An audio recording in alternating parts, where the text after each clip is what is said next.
do they have a cooling system? And if they have a cooling system, what's powering the cooling system? And what kind of batteries are they operating under that they can fly for 5 hours at a time?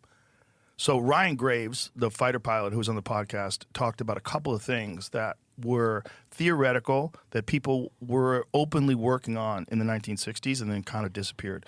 One of them is anti-gravity drives, like something that works not on a propulsion system like we have with jets, but something completely different, some completely different type of technology. And the other one was cold fusion. And Interesting. That there does seem to be at least a few reports that people have been able to do fusion without generating all that radioactivity and that the heat and the different energy that comes from regular fusion. Right. And that's something they've been trying to do forever. Forever. Yeah.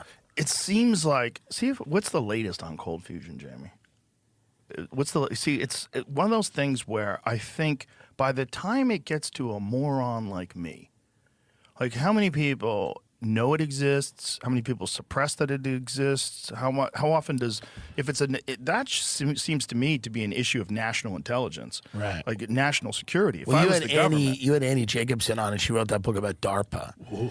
And that book talks about how many years in advance they've had a lot of these technologies. By the time you're seeing that robot dog, you know that robot dog that they make? By the time you're seeing that motherfucker, that Boston Dynamics, that fucker can probably run 500 miles an hour. That's right. And it probably looks like a real cheetah. So it's been around for a long time. Yeah, I think they're way more advanced than what they let on.